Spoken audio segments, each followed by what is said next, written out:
Yeah, so I've been watching the Mission Impossible movies again. Like I've been kind of going through. So here's the deal, right? Because like Dead Reckoning is coming out, I believe in a few days. I'm not 100% certain of what day it is today.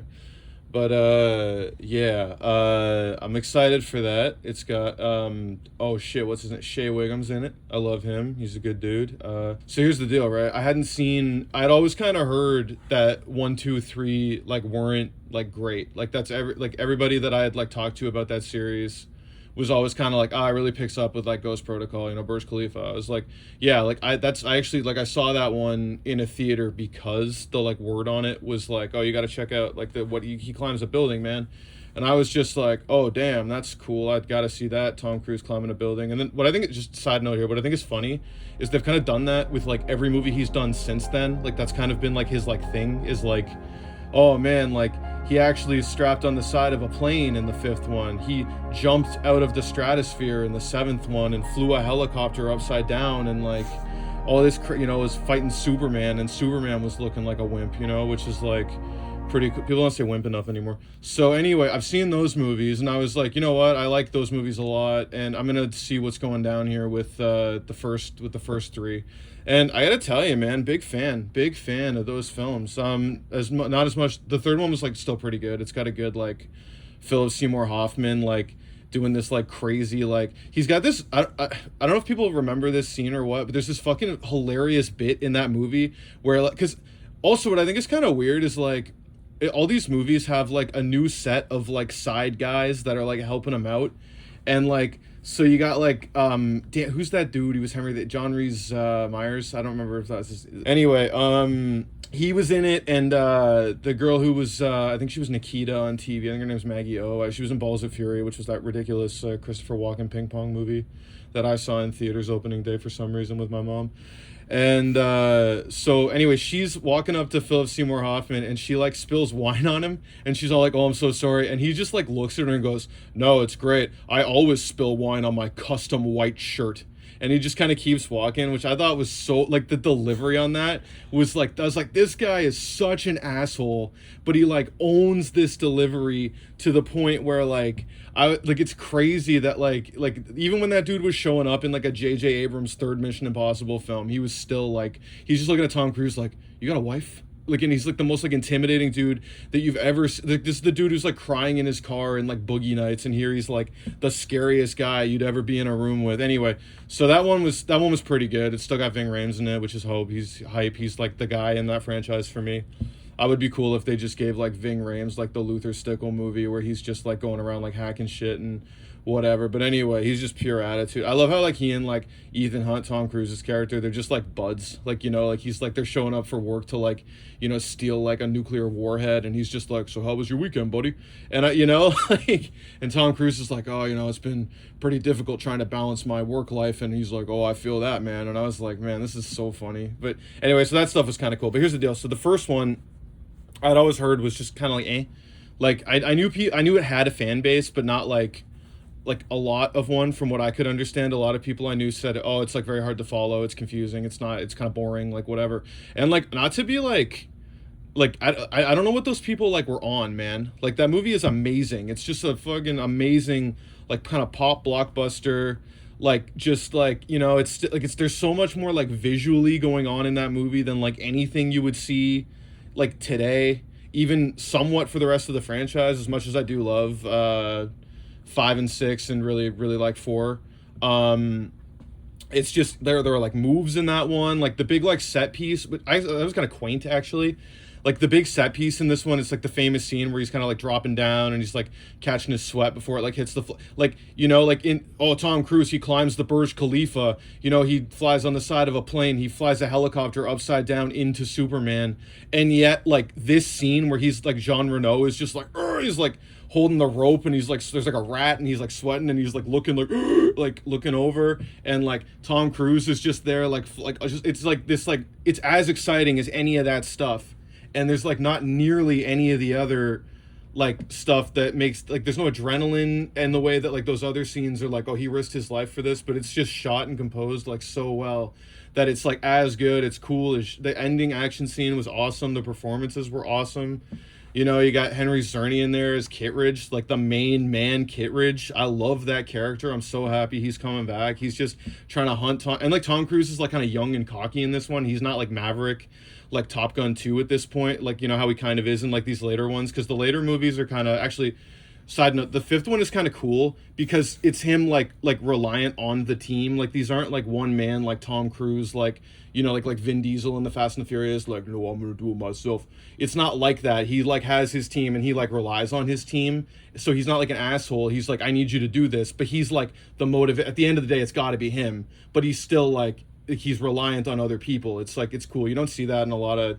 Like, there's not, like, a lot of ego there. Like, the work kind of speaks for itself, which I really appreciate about... I mean, I'm sure Tom Cruise has an ego, but, like, it doesn't come off that way. Like, he comes off very, like, you know, like, okay, I'm going to share the spotlight a little bit, and, like, because the movie's going to succeed that way. And also, I know that I'm, like, the main guy here. So, like, they're paying the ticket for me. They're coming for me anyway, so it's all good. So he's cool with, like, sharing the spotlight a little bit, which I think is hype, because in the later movies, some of those new characters are so good. And this one, too, dude. But, like Emilio Estevez gets like gored in the face in this movie. It's unbelievable. And like in the first like, oh, spoiler alert, but like in the first like little bit, it's like so crazy. And yeah, it's just it's really cool. It's like good, like kind of political thriller. I had a really great time. It was like really fun to watch. The thing is though too, the second movie, that's the one I heard was like a stinker. You know, everyone was like, oh, Mission Impossible 2, we don't want that. And like again, I don't know what you people are on, but that movie whips ass, man. It is so good. There's like it's just this like crazy stuff where like he's like flirting with Tandy Newton by like driving her off a cliff in a car, and they're both like running at each other like off the side of a thing, and like the bad guy is this like insane like scene stealing like kind of former British dude. I don't like he's just like Bellerophon, like he just like I don't even know what his plan like Chimera. He just keeps saying Chimera over and over again, which is like a sickness, I guess, that like is every like they made every sickness in the world into one sickness. And then they were like, and now we have a cure for it, so we can sell both, which, sure. The thing is, though, what's cool about this movie is that it's like a standard kind of John Woo action movie, but Tom Cruise is doing the action in it. So he's like riding a motorcycle, firing 2 guns in the air through like a crowd of like doves or like pigeons or whatever. And like, it's also kind of a love story, which is like weird as hell, but it like, I don't know, it all kind of works for me. And I think there was a helicopter in that. I think there's just a helicopter in every one of these movies. I think so. I don't remember if there was one in the fourth one. I think there was one in the fifth one, like brief. There was a plane maybe, but yeah, it's cool as hell. And like, yeah, he's just like doing this like martial arts, like riding a motorcycle like in and out of traffic, and like he's like fighting like this. What the hell is that dude's even? Dougray Scott is the actor, and I know that because he was on Desperate Housewives for a couple seasons. He was engaged to Terry Hatcher, and then things went south there, I believe, on the show, not in real life. And that's like, so when he popped, I think his name's Ian or something in that show. That's how I mostly know him. But anyway, no, it was cool as hell, man. Like, what is people, like, do you just not like fun? Like, is that what it is? Do you just not enjoy like watching movies that just whip ass for 2 hours? Is that the issue? Do you people just have such a problem with like watching a movie where cool shit happens for 2 hours and you're like, yeah, but you know, I don't know. It wasn't that cool. I don't really get, yeah, like it's dumb as hell. So maybe if you have a problem with movies being dumb as hell, that's one thing. But like, I don't know, man. If the vibe is there, the vibe is there, and the vibe is most certainly there in MI2. Yeah, I think that's, I don't know, what else? What did we talk about the next one? What's up with Tom Cruise as a star? Like, okay, here's the thing about Tom Cruise, man, is that dude, like, he's just like regardless of like what's going on in his personal life, because quite frankly I'm not really down with a lot of it from what I can understand. Like, not like, I don't know that he's like ever like done anything totally suspect. It's just like who he associates with and like, you know, his reputation and things like that. Like, without getting into any of that stuff, this dude is just like pure fucking movie star charisma. Like, walks onto this, like the fifth movie opens and he's just like it opens with him like on the plane, and then he's just like sup, and then he parachutes like off the plane with like all these supplies, and he's just like I imagine, you know, he landed and he's like, did you get it? Would you like to do it again? I can do it again. Like, he's just like so committed like to the movie, to the bit. Like, you don't really see that as much anymore, to the point where like I think I read somewhere that like when he's doing the Halo jump in the sixth movie, like Henry Cavill was like, oh, I'll do that with you, and he was like, no, man, you don't want to do this isn't for, like, I'm gonna be up there doing it, and the other I need like assistance, like whatever, like you couldn't do it. And Cavill was just like, yeah, all right, Like he's just like, okay, Tom. Like because like this dude is just like he just like knows what he's doing. He just shows up and he just like kicks ass in the role and he just like slips into like Maverick was the same way.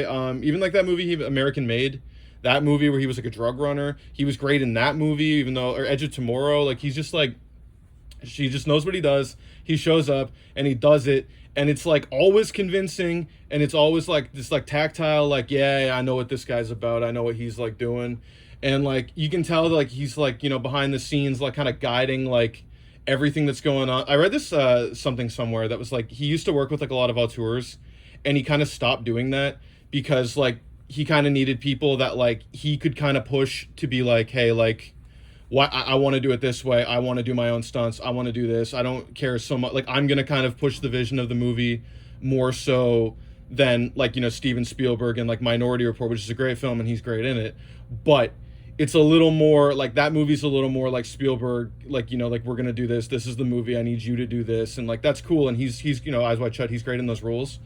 But what's really cool about his kind of last kind of act of his career, like what's been happening like lately, is he's kind of found people where like okay, look, not to like, but there's a marked difference between Tron Legacy, which I really liked, and Top Gun Maverick, which is a way better movie.